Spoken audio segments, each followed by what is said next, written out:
Power is never static. It flows toward the man who understands its levers. On the red clay banks of River Yala, a boy named Jesse Eshikhati Opembe learned those levers before he could name them. Today we trace the arc of that boy, from Ematundu village to the floor of Kenya's parliament, and discover how he rewired the circuitry between citizens, government, and commerce. Born 14th August 1929 in Ematundu, Kisero sub-county, western Kenya, Opembe's first classroom was a maize field, and his first textbook the ledger his father kept for grain traders. School fees dried up after Standard 8, but ambition did not.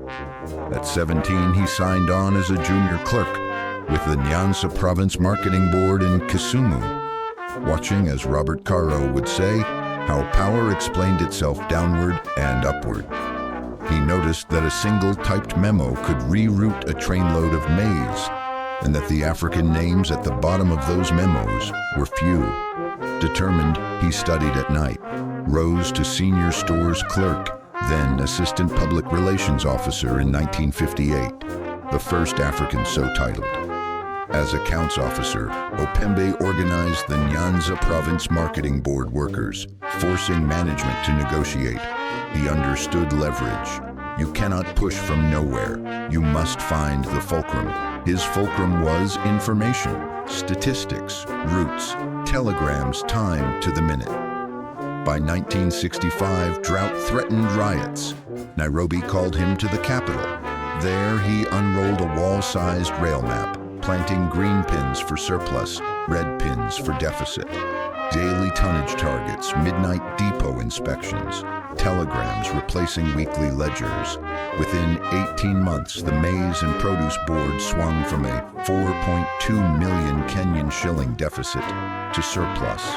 Kenya's largest drought relief convoy rolled out of Eldoret under his schedule. October 1970, 6 restless communicators cram into Patrick Oro's Emoy Avenue office. Over lukewarm Nescafe, they vote Opembe chair of the committee that will birth the Public Relations Society of Kenya. He drafts a code of ethics anchored on a single clause, the obligation to explain. Membership climbs from 37 to 300 within a decade. Nairobi hosts the International Public Relations Association Conference in 1975, where Opembe receives the Queen's Golden Medal. Appointed to build the Kenya Sugar Authority in 1972, Opembe walks cane fields in gumboots, carrying a clipboard and a politician's smile. By 1978, domestic output nearly triples. Kenya edges toward self-sufficiency. Millers who once sued each other now share an export pricing pool. 1988, one-party primaries. Analysts bet on the veteran Martin Shikuku. They lose.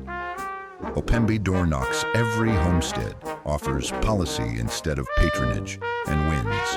In Parliament, he pushes for plain language budgets. A government that cannot be understood cannot be trusted. 6 months later, on the 1st of October 1988, he dies after a brief illness, young, 59. His widow, Victoria Tua, and son file probate. The constituency mourns. Public Relations Society of Kenya institutes a minute of silence that opens every conference to this day. Every Kenyan ministry now employs communications officers. Each county budget carries a public participation line item. These feel inevitable until you remember a time when public rarely shared a sentence with information. Jesse Eshikhati Opembe understood of other titans that power is neither good nor bad. It is only what its holder decides it shall be. Opembe decided it would be explained, and that decision still echoes from Ematundu to Nairobi, from boardroom to classroom, whenever Kenya chooses its words before its actions. You've been listening to BizInfo Africa's audio biography series. If Opembe's story moved you, hit subscribe, share this episode, and leave a review. For more African business icons, visit bizinfoafrica.com.